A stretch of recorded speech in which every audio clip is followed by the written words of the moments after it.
खुलुमबाय बेयो बड'लेण्ड इंखं टेलिभिजन दिनै 3 जुलाइ 2022 रबिबार खालि सानसेनि बरादखौ नोंथांमोननि खाथियाव लाबोदों आं सदानन्द दैमारिया।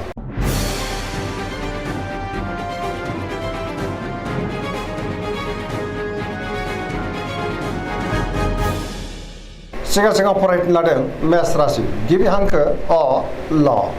दिनैनि साना जोबोर मोजां मावनो लानाय खामानिखौ थि समावनो मावफुंनो हागोन। गोसोखौ दिनै जोबोर गोजोननाय मोनगोन। देहाया मोजाङै थागोन अब्लाबो नाथाय जानाय लोंनायाव सांग्रां जानांगोन। बयनिफ्रायबो मोजां खौरां फैनो हागौ। रांखावरियाव दिनै जोबोर मोजां गोबां धोन आरजिनोबो हागोन। आयाबो बांगोन। बेफार फालांगियाव मोजां होनजायो। सोरबा लोगोनि हेफाजाबखौ मोननो हागोन। न'खराव दिनै बिसि फिसायनि गेजेराव अननानै फैगोन।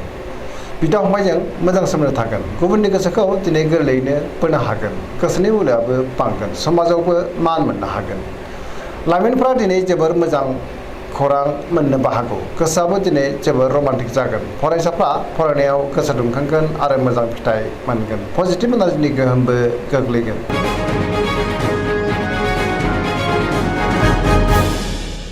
वृष राशि गिबि हांखो इ उ ब। दिनैनि साना जोबोर मोजां मोनफ्रोमबो बिथिङावनो जाफुंसारनो हागोन। गोबां मोजां खाबु फैनोबो हागौ। गोसोखौ दिनै जोबोर गोजोननायबो मोनगोन। गोसोनि बोलोआ बांगोन। मावनो लानाय खामानिखौ थि समावनो आरो गोरलैयैनो मावफुंनोबो हागोन। समाजावबो मान मोनगोन। रांखावरियाव दिनै जोबोर मोजां गोबां धोन आरजिनोबो हागोन। बेफार फालांगियाव दिनै जोबोर मोजां मुलाम्फा मोनगोन। आयाबो बांगोन। न'खराव बिसि फिसायनि गेजेराव अनलायनाय फैगोन। बिदा फंबायजों मोजां सोमोन्दो थागोन। देहाया मोजाङैनो थागोन। गुबुननि हेफाजाबखौ दिनै मोननो हागोन। जायखि खामानि मावा मानो मोनफ्रोमबो खामानिखौनो दिनै मावफुंलांनोबो हागोन। लोगोफोरनि अनसायनायखौ मोननो हागोन। गोसोनि साननायफोरा मोगथाङाव जाफुंगोन। पजिटिभ एनार्जिनि गोहोमबो गोग्लैगोन।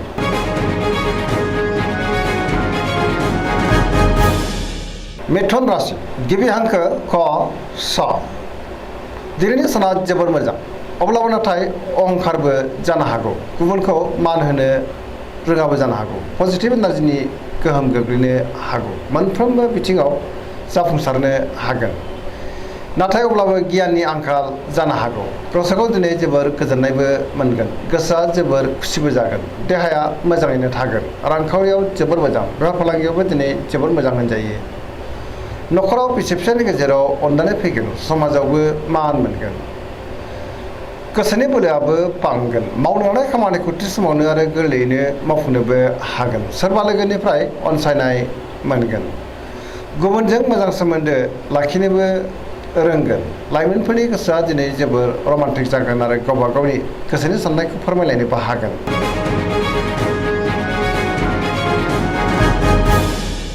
कर्कट राशि गिबि हांखो ड ह। दिनैनि साना जोबोर मोजां माबा मोनसे मोजां खौरां मोननो हागौ। गोसोखौ जोबोर गोजोननायबो मोनगोन। सोरबा लोगोजों बाख्नायजानोबो हागौ।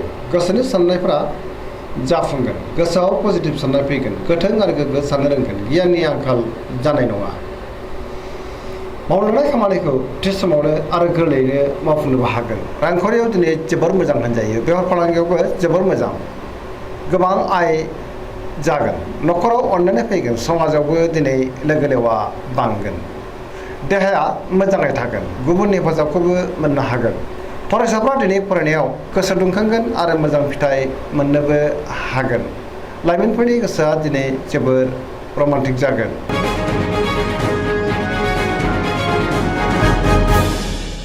सिंह राशि गिबि हांखो म ट। दिनैनि साना मोजां आरो गाज्रिनि गेजेरजों बाबेनलांगोन। गोसोआव नेगेटिभ साननाय फैगोन। मावनो लानाय खामानिखौ मावफुंनो हागोन। सोरबा लोगोनिफ्राय नाथाय गाज्रि खौरां मोननोबो हागौ। लोगो लेवानि आंखाल नुजानो हागौ। बहाबा दावबायहैनो खाबु मोनगोन। रांखावरियाव बारा मोजां नङा। नाङा फाङा खरसाया बांगोन। मोननो गोनांखौ दिनै मोननो गोब्राब जागोन। बेफार फालांगियावबो दिनै मोजां नङा। गोबां खहा जानांनोबो हागौ। गोसोनि साननायखौ गुबुननो फोरमायनो हानायबो नङा। न'खराव दिनै अननानै फैगोन। समाजाव मान मोनगोन। गुबुननि गोसोखौ बोनो हानाय नङा। देहाया मोजाङै थागोन। अब्लाबो नाथाय मानिबा जाहोनाव माबा नङा माबा मोनसे जेंनाबो फैनो हागौ। गोसोआ दिनै जोबोर आला खाला जागोन।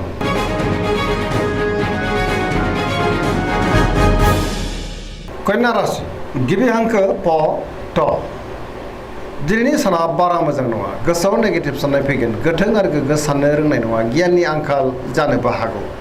रांखावरियाव मोजां, नाथाय अब्लाबो खरसायाबो बांगोन। बेफार फालांगियाव मोजां होनजायो। देहाया बारा मोजां थानाय नङा। गोबां रोखोमनि देहायारि जेंनाजों मोगा मोगि जानांनोबो हागौ। जानाय लोंनायाव सांग्रां जानांगोन। न'खराव बिसि फिसायनि गेजेराव अनलायनाय फैगोन। बिदा फंबायजों मोजां सोमोन्दो थागोन। गोबां खामानियाव मुखुब थागोन। सोरजोंबा बाख्नाय जानोबो हागौ। पजिटिभ एनार्जिनि गोहोम गोग्लैगोन। लाइमोनफ्रा जोबोर रमान्टिक जागोन।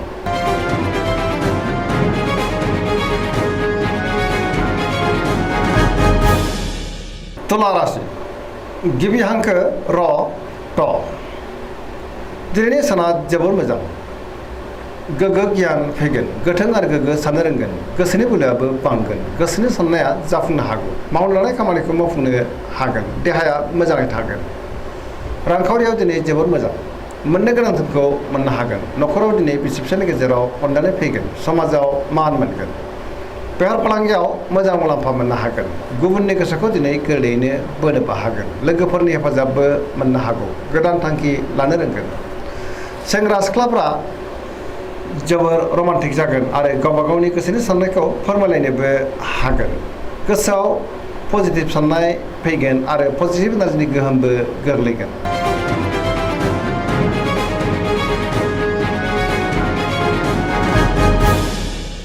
वृश्चिक राशि गिबि हांखो न स दिनैनि साना जोबोर मोजां।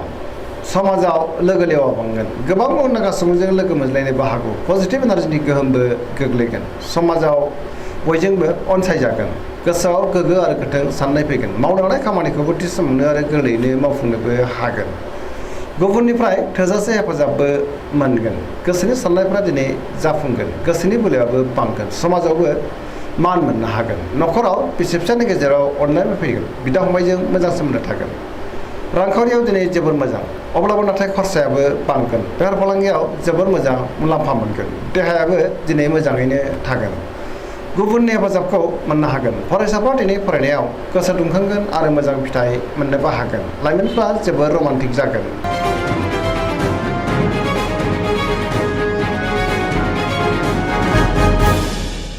धनु राशि गिबि हांखो ध फ भ दिनैनि साना जोबोर मोजां। गोसोआव बोलो बांगोन। मावनो लानाय खामानिखौबो थि समावनो आरो गोरलैयैनो मावफुंनोबो हागोन। माबा नङा माबा मोनसे मोजां खौरां फैनोबो हागौ। गोसोनि साननायफ्रा जाफुंगोन। रांखावरियाव दिनै जोबोर मोजां। मोननो गोनां धोनखौ मोननो हागोन। बेफार फालांगियावबो जोबोर मोजां मुलाम्फा मोनगोन। समाजावबो मान मोनगोन। बहाबा हान्थिब्ला दिनै जोबोर मोजां आरो मोजाङैनो हान्थिनोबो हागोन। देहायाबो मोजाङै थागोन। न'खराव बिसि फिसायनि गेजेराव अनलायनाय फैगोन। सोरजोंबा बाख्नाय जानोबो हागौ। लाइमोनफोरनि गोसोआ दिनै जोबोर रमान्टिक जागोन आरो गावबा गावनि गोसोनि साननायखौ फोरमायलायनोबो हागोन। पजिटिभ एनार्जिनि गोहोमबो गोग्लैगोन।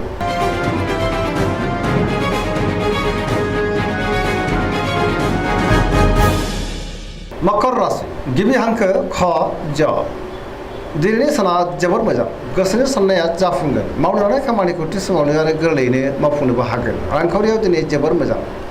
अब्लाबो नाथाय खरसाया बांगोन। मोननो गोनां धोनखौ मोननो हागोन। बेफार फालांगियाव जोबोर मोजां मुलाम्फा मोनगोन। गोबां मुंदांखा सुबुंजों दिनै लोगो मोनज्लायनोबो हागौ। गुबुनजों मोजां सोमोन्दो लाखिनोबो रोंगोन। मोनफ्रोमबो खामानिखौनो दिनै गोरलैयैनो मावफुंलांनो हागोन। गोदान खामानियाव आखाइ होजेननोबो हागोन।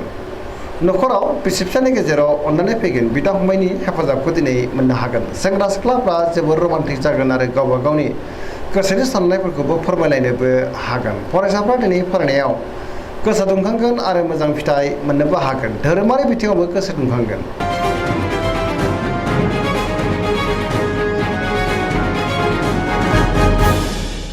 कुम्भ राशि गिबि हांखो ग स दिनैनि साना जोबोर मोजां। गोसोखौ दिनै जोबोर गोजोननाय मोनगोन। मावनो लानाय खामानिखौ थि समावनो आरो गोरलैयैनो मावफुंनोबो हागोन। बहानिफ्रायबा मोजां खौरां मोननोबो हागौ। समाजावबो दिनै मान मोनगोन। गोबां मुंदांखा सुबुंजों लोगो मोनज्लायनोबो हागौ। रांखावरियाव दिनै जोबोर मोजां। बहानिफ्रायबा गोबां धोन मोननो हागोन आरो आरजिनो हागोन। देहाया मोजाङै थागोन। बेफार फालांगियाव मोजां होनजायो। न'खराव दिनै अननानै फैगोन। गुबुननि हेफाजाबखौबो मोननो हागोन। बिमा बिफानि अननाय आरो बोरखौ मोनगोन। बहाबा हान्थियोब्ला दिनै जोबोर मोजां आरो मोजाङैनो हान्थिनोबो हागोन। पजिटिभ एनार्जिनि गोहोमबो गोग्लैगोन।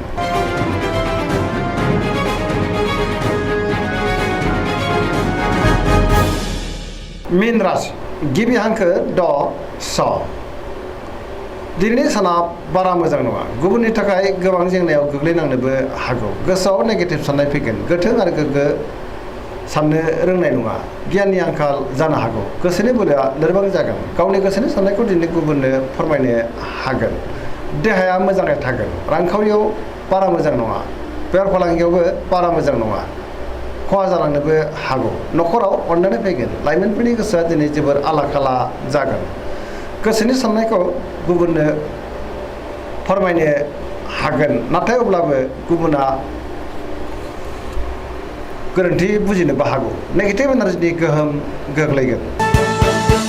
दिनैनि राशि फरायनाया एसेनोसै। जोबनायाव बेखौनो खावलायो जाहाथे नोंथांमोना सानफ्रामबो जोंनि बे बड'लेण्ड इंखं टेलिभिजनखौ नायबाय थायो आरो साबस्क्राइब खालामो, लोगोसे लाइक खालामो आरो शेयार खालामो। एसेनोसै, गोजोन्थों।